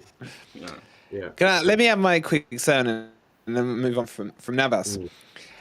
There were signs yesterday from Navas of the Navas that I've seen before. I'm going to be a bit controversial here, right? The goal, I agree with what the chat was saying, a few of the guys in the chat, about he took that step to the right and he went with his wrong hand. I am no Champions League goalkeeper, I grant you that. But looking at it as a fan, that's what it looked like to me. The other thing is, he makes those amazing saves. That one with his wood was next level. Yeah, granted, it was kind of hit at him. To be fair, let's just, the guy stood there and the ball was headed straight at him. Yeah. He didn't move to save that. Trust me, he didn't move to save it. That's literally what I just said. And it came straight at him. He had no choice. He couldn't have Did got I out of the not way just if he say wanted that? to. Pardon? I just said that. Did you? Sorry, I should have listened to you, I suppose. The thing with Navas, is he does have butter gloves. That one could have cost us. You know the one where it buttered out of his hands and into Haaland's path? That one worried me a little. And there was one or two others in the game. There was little signs. He's still like one of the best keepers in the world. I fully grant that, yeah? And I actually have no problem with it being Navas or Hendo in goal. I'd take either one twice ahead of Hennessy. You know what I mean? If I had to choose, and if they were both fit tomorrow, I go with Henderson. I do. Lemmy's turned away in disgust. I was going to say, he's had a drink, he'll be after you. Yeah. No, it's all right. It's okay. I'm just so used to being accused of the one that's wearing goggles, and then all of a sudden you've seen Dean Henderson make a few nice saves from the penalty spot, and all of a sudden, Yeah. Let me See, mate, Lemmy's going to live up to his name, mate. I'm telling you. I like this Leary Lemmy. Larry Lemmy. Needs a wart on his face. But what I will say, now Navas hasn't made a mistake that's cost us the goal, yeah, unlike Hennessy. But I will also chuck that at Hendo. Hendo, I can barely remember a mistake that's led to a goal. There may be the odd one that he could have saved and what have you, and we can debate those, yeah? But for me, he's been solid. Now, if you want to argue about distribution, maybe there's a case there. I don't know how Navas's distribution looked from the ground yesterday. Was it on point or patchy? I mean, when it seems He to he likes to kick it out to the wing to Aurier, doesn't he? to Aurier, He loves that ball. And a couple of times it worked. Aurier normally wins it as well, to be fair. Yeah, it does, to be fair. Up against I know what Grealish, he won a fair few, to be honest. But that seems to be our only tactic from distribution-wise. The rest of his distribution, there's times, even Felipe was having a go at him, and Shelby, where he's got to be a lot quicker releasing the ball. But maybe that was Cooper's tactic. Keep it slow, keep it tight. Control the tempo a little bit more, and maybe that's why he wasn't. But because there was times he felt like give it to Shelby, give Shelby the ball and let him try and ping it instead of you trying to ping it 60 yards up the pitch. But I mean, that's tactics more than anything else. Sai here is saying Hendo isn't renowned for saving shots outside the box. Do you not remember the first few games of the season? Well, I will say on those shots, I blame more the defense and the midfield for those shots for not closing him down. I know he will agree with me, and will. They were worldies, most of those that a keeper can get to. The only one that maybe he should have done better on was the free kick from Maddison in the Leicester match where it went his side. Yeah, but even that came off the post, so it was right on a postage stamp. Yeah. I'm just saying. Look, the point I'm making. Did you see that goal by Bukayo Saka? Sometimes a goal is just not. You just can't stop it. You know, But and, again, every goal comes from a mistake. What the hell was Mings doing heading it back in? No, I'm just saying, but once the defence yeah. once that ball is kicked, some Yeah. goals are just unstoppable. Yeah. And listen, I've been at the matches and I've seen the goals that Henderson's let in from distance, unstoppable. I can't think of one that I actually saw. Bloody hell, Hendo, come on. One of the Everyone best. was like, oh God, you know, another great goal. You know. But let me just make it clear, because I'm sure the clout hunters will be trying to clip this stuff. Yeah, I don't care who's in goal. But if you're asking me for my opinion on who I would rather have, both short term and long term, I still think keeps calling that up on his No, I saw it. Arsenal. That's what I was laughing at. Yeah. I still think I would just go for Hendo, but I don't care who's between the sticks at the moment. That's the beauty of having an opinion, and that's the whole reason why we, all four of us, like to get on this and kind of say our own piece. We might not all agree with each other. I'm pretty sure there's been very several points where we've not a single one of us have all agreed with each other, but that's the entire beauty of it. Yeah. I was just about to point out as well. Somebody in the chat was saying, "No, are we Derby fans? What are we moaning?" No, we're actually discussing which of our goalkeepers we think is the best because they're both brilliant. Yeah. That's not, Wait, that's someone not said negative. It's not like saying, "Oh, they're all shit." We're saying they're both brilliant. Which one would you prefer? You know, so I can't believe someone in here would say that, but okay, I'd expect it elsewhere. But anyway, yeah, exactly. What Lemmy said is spot on. Like we don't have to agree. We don't have to disagree. Everyone's got an opinion. I've had my opinion on Danilo, Colback. You lot called me out on it. Cool, whatever. We move on to the next point. But the point is exactly as Ant said. They're both. I'm not going to say world class. World class is thrown around way too much. But they're both brilliant keepers, aren't they? And I don't think, Lemmy, if Hendo started tomorrow, well, in the next game, you wouldn't be kicking up a storm. I absolutely would not be disappointed. And I think someone in the chat's put it a couple of times where he said we are where we are because of Henderson, and I fully agree with that. With the amount of games that we've won, it's because we've won by one goal. Pretty much 95% of the time we've won by one goal and we've managed to keep a clean sheet. But in my argument to that, we didn't have Keylor Navas as the backup option in those games. So in any of those games where we've managed to keep a clean sheet, was it because of Henderson, or would have been a different goalkeeper who's as good as class as him? We don't know. We will never be able to know because that wasn't an option that was referred to at this point. We are where we are now because we have the beautiful dilemma of, do we want a world-class goalkeeper in Keylor Navas, or do we have a world-class goalkeeper in the making of Dean Henderson? Either way, is not a. I don't think any of us would be disappointed in the outcome of whoever we decided to pick, and that's just a beautiful dilemma that we are able to kind of discuss in this chat, and the beautiful problem that Steve Cooper has as soon as Dean Henderson's fit, he has to try and make that decision. So just on that point, before we do, there's been a fun convo going on in the chat. Dino's triggered him off here, saying all goals come from mistakes somewhere. It's just who makes less mistakes. I 1,000,000% agree with what Dino's saying. Bobby's saying really all goals on that one. And you're not fully on board with that opinion, are you? No, why? Because some goals are just beautifully crafted goals. If you played against somebody like Barcelona in the was it 90s or the 2000s or whatever, or even Manchester City on occasions, sometimes they just pass the ball around and nobody's at fault. You just can't get the ball off them and it ends up in the back of the net. It doesn't have to be a mistake. There's always someone who didn't close. Not necessarily right. I don't think that's the right way to term it. The way I've said it is every goal is preventable. At some stage in the build-up, every goal. You're not giving enough credit to the creative people. No, but that's not what the question is. That's not taking. It's not taking away from. It has to be a mistake. I'm saying it doesn't have to be. It's not to complain to the arguments again. It's not taking anything away from a goal-scoring team to say that it could have been prevented at some point. It can still be a great goal and it can still be great build, but at some point, every goal is preventable. And How? Whether you do it legally or illegally, say Barcelona have got 40 pass move coming up. You're saying at some point somebody couldn't have just hacked that player down and Okay. prevented that from Yeah, happening. if you go And into that's what I the mean. realms of hacking players down, then okay. Exactly. So it is preventable. That's what I Yeah, mean. but not, Whether yeah, you do but it no, legally because or it's not within the illegally. laws of the game. That is in the laws of the game. You get booked for No. it. A foul isn't committing Well, it's a in the foul. laws Is of not the game, legal isn't it? within It's the a laws foul. of the games.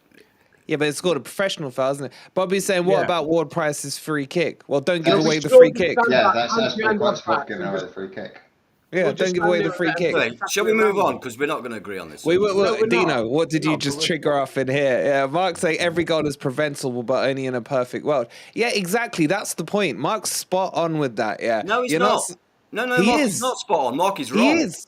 He's no, not every Stop goal is calling out our preventable. chat, man. Sometimes a player can kick it from one player to another player, and the player in the middle can't get at it. And then he'll pass it to another player, and he can't get at it because he's already passed it to somebody else. Because they forced them to be out of position. No, it's so not you no. can force You've got to opposition close down into players. mistakes. Oh wow. Okay. Yeah. No. Let's not go. Dino. No, you've ridiculous. literally lit the touch paper on this one. Let's move on. Let's get on to what the chat wants to know about. Let's do a couple of the questions from the chat. Martin's asked, does the panel agree that some of the best atmospheres in the ground this hold on, let me start again. Does the panel agree that was the best atmosphere in the ground this season after we scored that was rocking similar to Sheffield United in the playoffs? I'll point this one at Ez and Ant because they were at the game. I think it was one of our best atmospheres this season, without a doubt. Even just in the build-up to the goal, you could see more momentum from the crowd. The crowd never stopped. Brennan came over at one point and tried to G with Trent End up. But yeah, it was one of the best atmospheres so far this season, and it definitely played a part in us getting back into the game and holding on as well at the end. Because the whistles towards the end were unbelievable to try and get the referee to blow his bloody whistle. It was a joke as well. He's one of the worst referees in my opinion, but I won't go into I was that. surprised it was only 4 minutes injury time though. They usually give the top 6 about 9, don't they? Yeah, I think it was 1 minute in the first, at the end of the first half, and then 4 minutes. But that's only because they were a goal up. If they hadn't scored a goal by then, they probably would have given them 4 minutes at the end of the first half as well. But the atmosphere was fantastic. And go on, the atmosphere was great, and Ez is absolutely right. I turned around to Charlie next to me, literally 30 seconds to a minute before we scored, saying, "Actually, we're playing really well. You know, I can see something happening here." So yeah, that last 15 minutes. 15 minutes or so, yeah. You know, we started to really play, and the atmosphere was great. I can't say whether it's the best this year or not because, you know, a lot of it depends on where you sit and stuff like that. I mean, The Liverpool one was good. It was crazy for the whole game. You know what I mean? Liverpool was good. West Ham was great. Yeah. You know, West Ham was great. Yeah. They've all been well, apart from perhaps Bournemouth and Fulham, and that's because of obvious reasons. But apart from those games, I think the atmosphere has been fantastic. Anyway, everybody comments on our atmosphere. You know, They do. Okay, we've got loads of questions to get through, so I want to run through them. 1865. We're going to skip that one. He's put our goal against City wasn't a mistake. We're not going to reopen that Dino can of worms, right? But there was. Okay. Simon has asked, Simon F that is, who plays centre-back if Niakate is not fit and Worrell or Felipe gets injured? Lemmy. What, so you mean that we then only have one centre-back in total Correct. to pick? So I then have to pick one centre-back and someone else to then fill that gap of a centre-back? You've got it. That's the question He's that a I'm smart being cookie, that Lemmy, isn't he? Drop Serge Aurier into a centre-back and play Nico Williams as a right-back. Okay. Would you two agree with that, or would anyone put Yates in there? Yates is the other option, isn't he, for me? But out of probably first option, I'd probably go with what Lemmy's just said there with Serge. Yeah. But Yates, he is an option. I always took the piss out of me when I mentioned Yates in central defence. I kind of would probably go Yates, I think. I just think he battles it After better what you there. said to me when I suggested it. All right, I'm a flip-flopper. Welcome to Flip Flop TV, mate. Yeah? Fair enough. All right, let's get through these questions. Tyler's put Nottingham Forest or West Ham United. Forest. Easy answer there. Here's an interesting one. Richard says, is there a way for our man Scarpinia to get back into the starting 11 currently? Anthony, I'm going to point this your way because we're fellow admirers. Well, I'm a bit embarrassed because I was looking at the comments and I didn't hear what he said. Can Scarpa get back in the team? Is there a way for him back in? Yeah, he's got to come back in the team. Yesterday was a very specific style, if you can call it a style. It was a very specific way of playing that was tailored for Manchester City, and it was absolutely the right way of doing it, as is proven by the result, I feel. But going forward, Scarpa's got to come back into the team, of course. Okay, we're not getting into the debate of who gets dropped for him because that will open another can of worms. I nearly went there, but I just held back. I knew you were going to go there, and I know who you're going to say because you've said it time in, time out, right? But that's just going to open a whole can of worms. Yeah, in short, he must come back. He's a mercurial talent. He's got a beautiful pair of feet, actually, but his left one's pretty sexy. He can put balls in. We've got Chris Wood in there now, who I think will benefit from him. From the crosses that he's capable of putting in. Hopefully they'll get MGW off any sort of dead ball situation because he's shite. Get Scarpa. Watch your mouth about my boy. Well, did you see that shot yesterday? It's still travelling. Look, he was playing rugby for 5 minutes, man. It's fine. Did you see that through ball to Chris Wood though? But you've got to admit that when it comes to free kicks and corners, particularly, Scarpa's something different. The way I agree. I do agree. That ball in is beautiful. Yeah. So he's got to come back. And stop using big words. You're hurting Dino's head. All right. This is who's next on the question because this one's a tough one. It's Ez, isn't it? Phil's asked, I'm curious, would any of the current squad make your all-time Forest Premier League 11, Ez? Let me have a look. Chat. Get involved in this one. No. At the moment, no. It is a quick answer for that one. Okay, either you two there? Some of them, but at the moment, no. Would you consider any?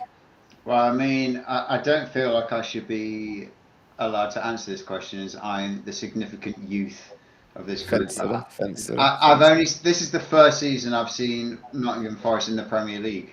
So I've been okay, fair enough. He's going on the technicality. Fine, so, I get but that. If I was to throw a spanner in the works, it would be Morgan Gibbs-White. I think the creativity that he would be able to produce to some of those older names would be quite interesting to see. No Navas. If I were able to see that. Oh no, I mean maybe, but I feel I'd be on my own there. So yeah. Yeah, you would. Okay, and as a dinosaur amongst us, did any of the 11 get in your all-time 11? No.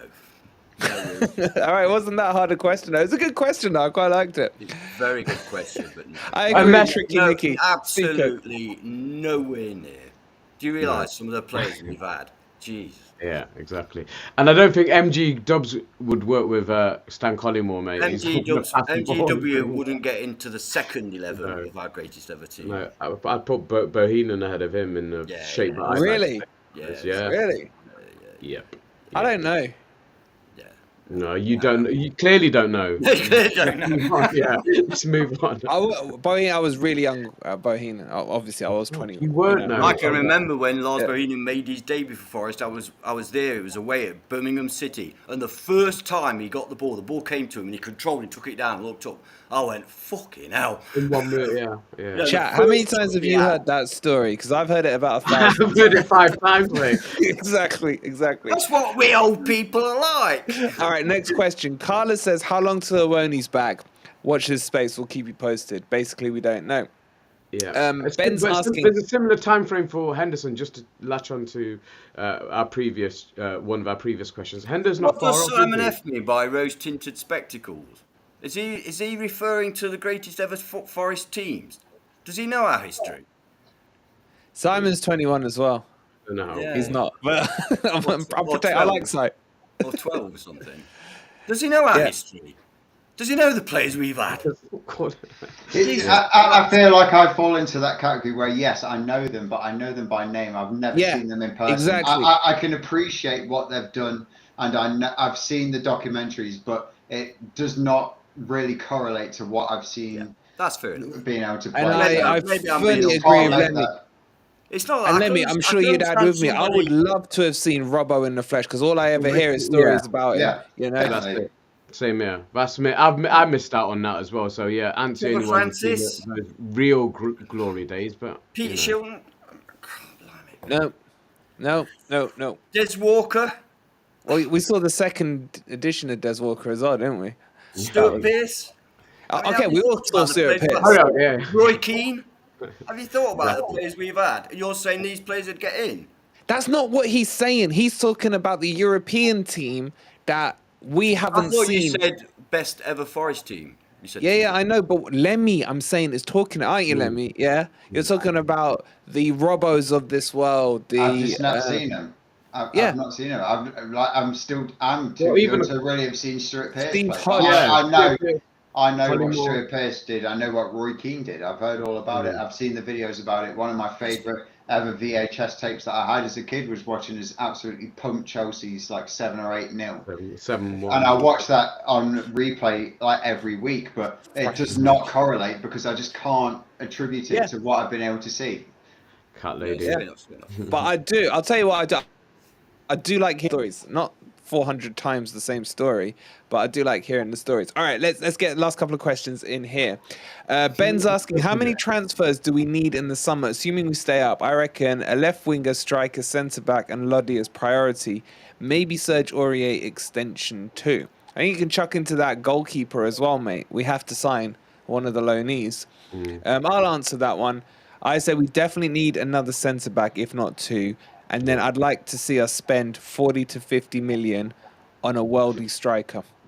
I think we got enough midfielders. Yeah. And that for me, and we do need a left winger. We do need a left winger. But for me, 3 players plus a goalkeeper, wrong but the with Dennis? striker has to be worldy. What? So, why? What's up with Dennis? Well, he's not getting a game, is he? So, do we need a striker, or do we need to get Dennis playing as a left winger, or do we need to get Dennis playing as a left winger? I'd happily have Dennis playing left winger, you know. But, you know, we don't defend players, Ant. Yeah, we only criticise them. We never defend Dennis on here, do we? Okay. We have our I favourites. think I've got most of the questions. Are you going to call yourself Woodverine now? Says 1865 Red. I'll think about it. And then Michael's saying, VAR don't see players get kicked in head. Why use it? Your thoughts? Yeah, I missed that as well. I mean, it was Worrell being kicked in the head, wasn't it? Yeah. I didn't see that. Did I didn't anyone see see that? Only Jody, after, I mean, let it's me- not in live and not really in like replays. It was only when, because Steve Cooper mentioned it in his post-match interview, where they kind of spotted it in the VAR, and then they were really But he was surprised that he VAR was didn't angry go back about to it, wasn't he, Lemmy? Yeah, He was he was like, really- they need to review that, blah blah blah. Yeah. But I can't say that it was something that I picked up while I was watching it, and I didn't really pick it up like on my first real take back. It wasn't until I watched the interview and I was then really hyper focusing on it to really pick it up. But I suppose that's the entire reason that VAR's there. I mean, VAR really seems to hyper focus every single time we score a fucking goal. I can't remember the last time that we scored a goal and they just went, yeah, that was a goal without it having to go to any kind of a VAR check. So, And you know what, Lemmy? That goal. I mean, I was in the A block, so obviously it was in the Trent end, so I didn't get side on to it. And to be honest, I sat down like this when it went to VAR because I thought it's going to be ruled out. It's Man City. It's going to be ruled out. But you know, when I saw it later on telly, it wasn't even close. It wasn't to being close. offside. It wasn't close. Why bother? It wasn't even close. That was one of the few in stadium decisions where I wasn't worried about. Well, you were because I close, thought- weren't you? Yeah, and I was like, I there's no- couldn't tell. You know. It's Yeah, I mean, we were right. I was right above it, and I was like, "There's no way Chris Wood is offside," and I didn't think Gibbs White was either. So yeah, it didn't worry me. Just the longer it goes on, people start murmuring, and you think, but it took a lot longer than it should have done. No doubt about it. It's like, what else are you looking for now? I saw it on the first replay. You know, when they don't do the lines, they just show it, the kind of TV replay. I was like, he's onside. Because it's Chris Wood, man. It'd take a hell of a lot for him to get offside pace-wise, wouldn't it? So it's definitely onside. I wasn't worried about it at all. He'll dig in there. Yeah, clip that.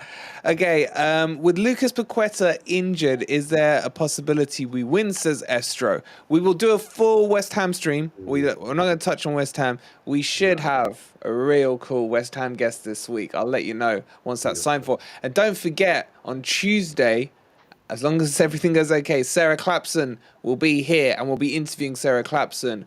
And get your questions in. I need to put a community post up for you guys to get the questions in there as well. Okay, I've just looked at the time. We've nearly gone for 2 hours.